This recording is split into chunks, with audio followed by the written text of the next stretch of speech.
এটা অনেকদিন আগের কথা। গ্রামে গোলু নামে একটা ছোট্ট বাচ্চা ছিল। গোলুর ঘড়িটা একদিন ভেঙে গেল। ও ভেঙে যাওয়া ঘড়িটা দেখে বলল, আরে এটা কি হয়ে গেল? আমার ঘড়ি ভেঙে গেল। এবার আমি পড়াশোনা কি করে করব? আমার নতুন ঘড়ি আনতে হবে। গোলু ঘড়ির দোকানে চলে গেল। সেখানে নানা রকমের ঘড়ি ছিল। গোলু সেই দোকানে আসতেই, আরে বন্ধুরা, দেখো দেখো, নতুন গ্রাহক এসেছে আমাদের নিতে। অন্য ঘড়ি বলল, এবার আমাদের মধ্যে কাউকে তো যেতে হবে।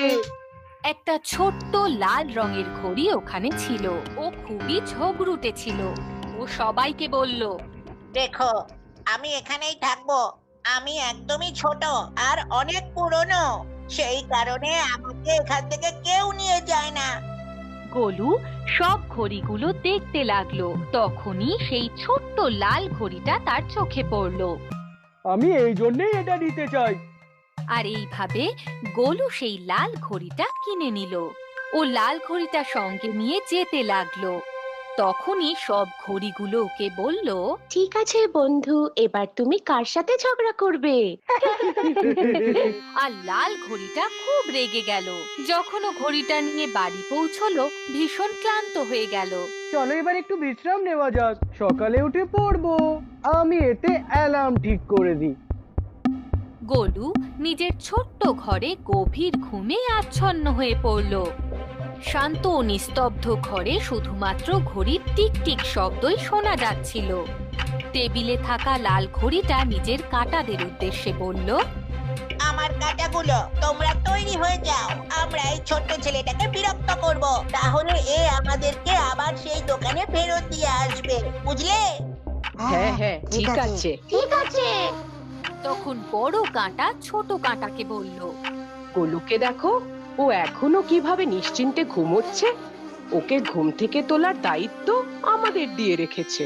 সকাল 5টায় যখন আমরা অ্যালার্ম বাজাবো, তখন দেখবে কিভাবে উঠবে। কি লাভ এতক্ষণ ঘুমিয়ে? আমরা যদি বন্ধ হয়ে যাই কেমন হয়? বড় কাঁটার এই প্রস্তাব ছোট কাঁটার খুব পছন্দ হলো। আর দুজনেই যেখানে ছিল সেখানেই থেকে গেল। সকালে যখন গোলুর চোখ খুলল, তখন ঘরের ভিতরে রোদ দেখে চমকে গেল। যখন ও ঘড়ির দিকে তাকালো, তখনও ঘড়িতে 2টো বেজেছিল।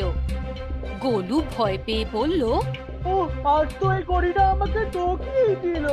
আজ অনেকটা দেরি হয়ে গেল উঠতে। এবার কি করে পড়াশোনা কমপ্লিট হবে? ঘড়িকে দোষ দিতে দিতে ও নিজের রুম থেকে বেরিয়ে গেল। গোলুকে এভাবে বিড়বিড় করতে করতে আর রেগে গিয়ে বাইরে চলে যেতে দেখে ছোট কাঁটা হেসে বলল, আজও ভালো করে বুঝতে পারবে আমাদের গুরুত্ব কতটা। আর এরকম প্রতিদিন হতে লাগলো। ঘড়ির কাঁটা নিজে থেকেই রাতে গোলু একদিন ভাবলো, এমন কি ব্যাপার হতে পারে যে রোজ সকালবেলা ঘড়ি এইভাবে থেমে যায়? আমি আজকে এই ব্যাপারে খোঁজ নেব। গোলু রাতের বেলা ঘড়ির পাশে বসে পড়াশোনা করতে লাগলো। তখনও জেনে শুনে ঘুমোবার নাটক করতে লাগলো। যখনই গোলু চোখ বন্ধ করলো, বড় কাঁটাগুলো, দাঁড়াও তোমরা। গোলু চুপচাপ ওদের কাণ্ড দেখলো আর মনে মনে বলল, এক্ষুনি এদের মজা দেখাচ্ছি। পরের দিন যখন ও সকালে উঠলো, দেখলো ঘড়ির কাঁটা স্থির হয়েছিল। বাবা বাবা, এই ঘড়িটা না চলছে না, তাই আমি এই ঘড়িটাকে আবর্জনায় ফেলতে যাচ্ছি। লাল ঘড়ি ভয় পেয়ে গেল।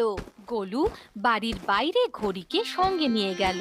তখনই লাল ঘড়ি বলল, বলো না, আমাদেরকে ফেলে দিও না, আমাদের ভুল হয়ে গেছে। আমি জানি যে তুমি জেনে বুঝেই এইটা করো, এই জন্যে আমি তোমায় ফেলতে যাচ্ছি। বলো, তুমি খুব ভালো।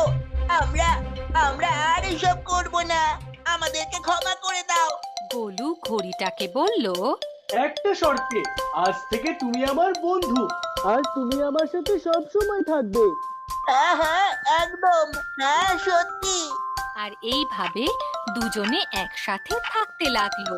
গোলু আর লাল ঘড়ি একসাথে পড়াশোনা করে, একসাথে খেলাও করে। এইভাবে দিনে দিনে ওদের বন্ধুত্ব আরো ভালো হতে থাকে। কখনো কখনো আলস্য তোমাকে বিপদে ফেলে দিতে পারে, কারণ